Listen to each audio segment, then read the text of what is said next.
बीरेन जी, इस वक्त political corridor और पावर कॉरिडोर में क्या चल रहा है और इन राजनीतिक दलों में सत्ता पक्ष हो या विपक्ष 2024 की जो उत्सुकता है और जो तैयारी, इतनी एडवांस प्रिपरेशन की वजह? देखिए, चूंकि अभी निकाय के चुनाव होने वाले हैं और उसके बाद तुरंत बाद फिर लोकसभा का चुनाव आ जाएगा। अब उत्तर प्रदेश में तैयारी के रूप में अगर आप देखें तो दो ही दलों के पास सांसद और विधायक हैं मजबूत। विधायक संख्या अभी चुनाव होके निपटा है, 5 महीना हुआ विधानसभा का चुनाव का, 6 महीना, और उसमें समाजवादी पार्टी और भाजपा हमने समाजवादी पार्टी के पास हैं, बाकी भाजपा के पास। कांग्रेस और बसपा सब लोग उसका नंबर जानते हैं, उनको बुलाने के लिए देखने के लिए टिकट लगता है कि विधायक कैसे हैं जो जीते हैं, 1 और 2। अब बात आती है कि तैयारी करना पड़ेगा, सड़क पर उतरना पड़ेगा, संघर्ष करना पड़ेगा, और कई बार लंबा संघर्ष होता है। बीजेपी की लगातार दूसरी बार सरकार है, तो अब ये साफ है कि विपक्ष को 10 साल का संघर्ष, अभी 5 साल बीता है, 5 और करना है। अब सबसे बड़ा विपक्ष अखिलेश यादव हैं। अगर वो निकलते हैं और संघर्ष करते हैं, क्योंकि वो नेता विपक्ष भी हैं, उनकी अब एक नैतिक जिम्मेदारी है कि भाई सड़क पे उतरिए। समाजवादी पार्टी में एक समय में जेल भरो आंदोलन बहुत चला करता था जब मुलायम सिंह यादव थे। अब लाठी खा लेंगे, ट्विटर पे कर लेंगे, अधिवेशन हो जाएगा सब, लेकिन जेल जाने से डरने लगे हैं। जेल जाना पड़ेगा। सड़कों पे जो उतरता है तभी वो जनता की निगाह में आता है।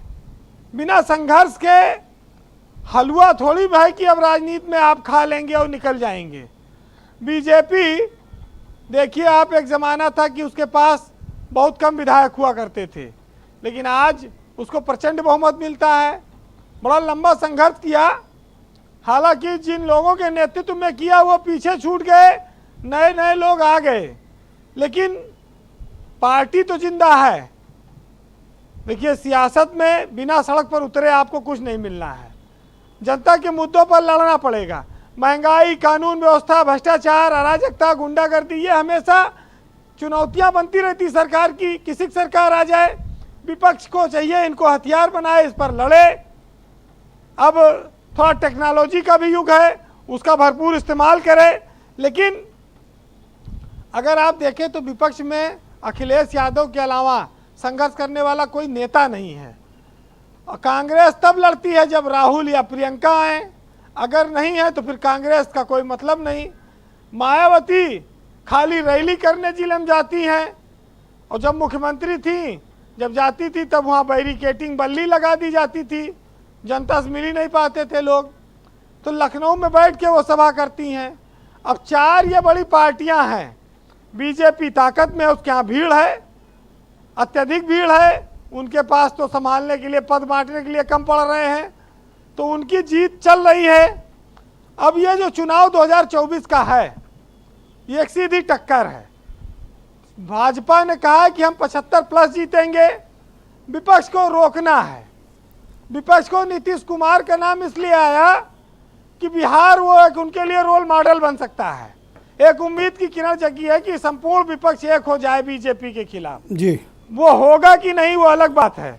नीतीश कुमार को यहाँ के लोग वोट देना चाहेंगे या वो उनकी बिरादरी से प्रभावित होंगे, इसमें अभी बहुत दूर की कौड़ी है। ये अभी इस पर कोई चर्चा नहीं है। लेकिन जो लोग लाठी खाने का मादा रखते हैं, जिनकी सभाओं में भीड़ आती है, जिनके पास कार्यकर्ताओं की फौज है, वो जेल जाने से क्यों डरते हैं? जेल भर दें कार्यकर्ताओं से, सड़कों पर उतर आए तो कुछ मुद्दों पर वो लड़ सकते हैं, संघर्ष कर सकते हैं। और वो दम खाली समाजवादी पार्टी में है, इसके अलावा और तो कोई दल में ऐसा है नहीं कि इतना कार्यकर्ता इकट्ठा कर ले। अब समस्या इस बात की है कि जनता भी विपक्ष की बात सुनने को तैयार नहीं है। विपक्ष चाहे जितना मुद्दा उठाता है, जनता वोट भाजपा को देती है। धर्म का चश्मा ऐसा चढ़ा है कि बेरोजगारी का मुद्दा, महंगाई का मुद्दा, ये सब मुद्दे पीछे छूट गए, इस पर चर्चा जनता नहीं करना चाहती। ये फ्री का राशन ने बीजेपी को बड़ा वोट दिलाया, बड़ी ताकत दी। पर अब तो एक राशन बंद हो गया, एक ही चल रहा है केंद्र वाला केवल। देखिए, जब तक पेट भरता रहेगा तब तक बात निकलती रहेगी। जिनके पेट खाली हैं वो बात नहीं करते, फिर उनको वो काम मांगते हैं। तो हमारे देश में एक बड़ी समस्या ये है कि हम इजी मनी चाहते हैं, कम मेहनत से अधिक पैसा जी। और इस देश में भ्रष्टाचार अगर कोई दूसरा करता है तो वो खराब लगता है, लेकिन अगर खुद करो तो मज़ा आता है, उसमें कोई ये हर आदमी पे लागू होता है। तो समस्या इसी बात की है। एक महत्वपूर्ण फैसला आज आया कि 18 जातियों को हाई कोर्ट ने कहा कि ये एससी में शामिल नहीं हो सकते, सारी अधिसूचनाएं रद्द। अब ये मामला गंभीर हो गया, बीजेपी को भी इस पे वोट लेना है, सपा को भी लेना है। अब ये जो असल में बिना प्रॉपर तैयारी के विधानसभा लोकसभा की अप्रूवल के जो प्रोसीजर है उसका पालन नहीं होता है और सीधे ये लोग ओबीसी से उठा के एससी में कर देते हैं, बाद में कोर्ट से हो जाता, प्रोसीजर पूरा नहीं करते हैं ये लोग। देखिए, ये तो एक प्रोसीजर तो केंद्र सरकार के हाथ में अधिकार देना, लेकिन ये एक विधानसभा के प्रस्ताव को बहाना बना लेते हैं। कुछ सरकारों ने की कोशिश, लेकिन कोर्ट ने उनको खारिज कर दिया। देखिए, सियासत की बात चल रही है कि जो संघर्ष करेगा उसे कुछ मिलेगा, जो लड़ेगा वही जीतेगा या हारेगा। जी वीरेंद्र जी, बीजेपी आज इस देश में % बहुमत साथ सत्ता में है, लेकिन अगर आप उसको 272 पर रोक दें तो देश में इतिहास, भूगोल और सत्ता की सारी तस्वीर बदल सकती है।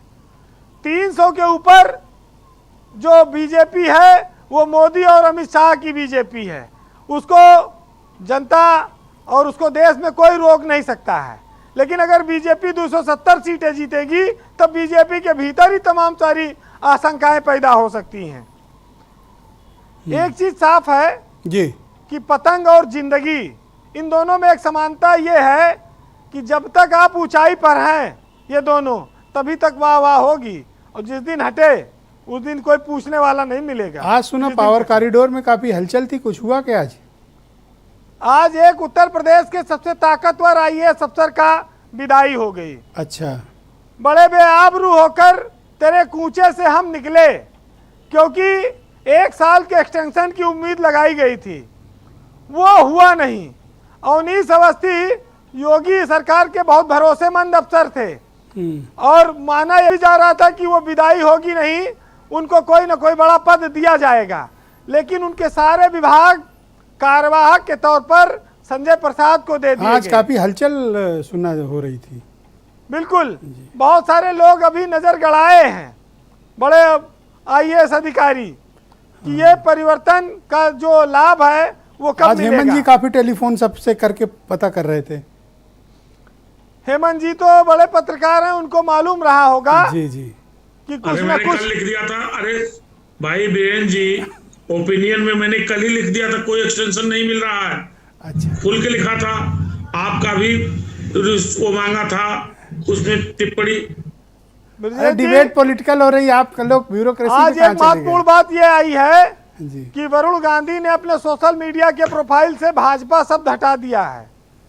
वो शायद आज पहले हमने भी नहीं रखते थे क्या, कोई बता रहा था मुझे। आज जब हम ये चर्चा कर रहे हैं तो इस बात को लेकर जी। सोशल मीडिया पर काफी चीजें चल रही हैं। कंक्लूड करें वीरेंद्र जी। देखिए, 25 राजपूत जिले ढूंढने लगे बीजेपी ने बांट रखे हैं। यूपी से बीजेपी को बड़ी उम्मीदें हैं। मत अगर करो वो सर, 75+ जीतते बहुत हैं, विजिलेंट है, हम पकड़ लेते हैं। अगर वो 75+ जीतते हैं तो उनकी सरकार केंद्र में बनने से कोई नहीं रोक सकता, और मोदी के नाम पर ही इलेक्शन होना है। तो मोदी के चमत्कार को इस चुनाव में 2024 में अगर रोक सकते हैं तो विपक्ष मिल के रोक सकता है, अकेले कोई पार्टी रोक पाएगी यह कहना बड़ा कठिन है। जी, यही सच्चाई है। बाकी देखिए, देने वाले समाज में कांसीराम ने कहा था कि देने वाले समाज में लाल पैदा होते हैं और मांगने वाले समाज में दलाल पैदा होते हैं। तो जो राजनीतिक दल जैसा रहेगा उसको वैसे मिलेगा। संघर्ष जरूर अकेले करना पड़ता है, लेकिन जिस दिन आप जीत जाएंगे उस दिन सैलाब आपके साथ होगा। एक साहित्यकार ने लिखा है कि जिंदगी जीना आसान नहीं होता, बिना संघर्ष के कोई महान नहीं होता, और जब तक न पड़े हथौड़े की चोट तब तक कोई पत्थर भगवान नहीं होता। बहुत शुक्रिया आपका वीरेंद्र जी, बहुत बहुत धन्यवाद। मैं राकेश त्रिपाठी को आमंत्रित करता हूं, भारतीय जनता पार्टी के प्रवक्ता हैं। राकेश जी, विपक्ष के पास उनके अलायंस को 36% वोट शेयर